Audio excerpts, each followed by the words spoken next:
No, just regarding the first thing, like any sport in life or anything you do in life, at some point or the other, you're gonna hit a roadblock, right? In powerlifting, it's gonna come via a plateau, and I have some things that I think about when and how to approach a plateau. But like Kaushal, like if you have an athlete that's plateaued, how would you kind of in your experience kind of work through that? So I want to take a look at things in a step-by-step approach, where like the actual first thing that I'll even look at is if somebody can improve on their external factors, just lifestyle in general, if they can get their sleep, their food, and any other stressors down outside the gym, so that we can standardize things.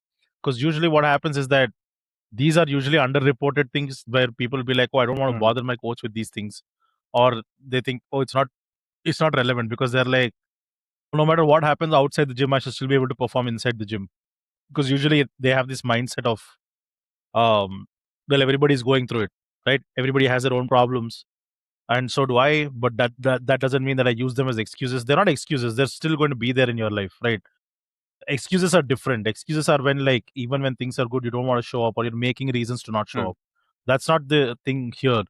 Here, you're not making excuses. You're just trying to take into account what's actually happening, and then you gotta see what you can improve on.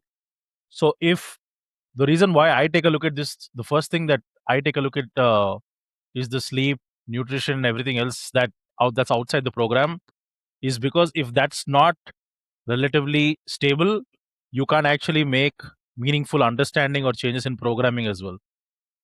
Because And the changes then, in program won't make much sense as well. Like just doing them yeah, won't really because help. then you're just throwing something in the dark. Because when you don't have this in check, you don't know whether the program that you're running is even good or not. When somebody can't adhere to it properly, when everything else is chaotic and they can't even adhere to it properly, and then of course, like, if they're not able to, then you make adjustments in volume and intensity prescriptions, depending on how they're doing, right? Like, you can still get away with training 3 times a week in some situations and still kind of make some kind of progress, but it's not a long-term solution. So end of the day, you're going to have to get these things in order, and then you'll take a look at whatever programming adjustments are required. Then you'll also take a look at whatever, I mean, this goes back to what we had last time, where communication has to be key. If technique is going in the right direction that we want it to, first thing, no technique drift. We want technique to be fixed, and once we fix it, once we've gotten it into the right space that we want it to be, then from there, all you're trying to do is just continue to hammer those sessions in. That's one big mistake that I see people make, is like, they keep trying to change things just for the sake of it. What you want to do is make the right changes and then keep things constant. That's what people don't understand. That whole, like, oh, every session has to be 1% better. It has to be in the right places, not in places where it doesn't matter.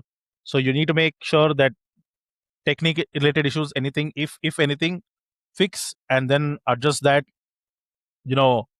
And once it's proper, just make sure that it's continuing forward, like that momentum in technique is being carried forward. And then any kind of changes regarding to fatigue, again, goes back to the first point, where sleep, nutrition, if those two are still externals overall.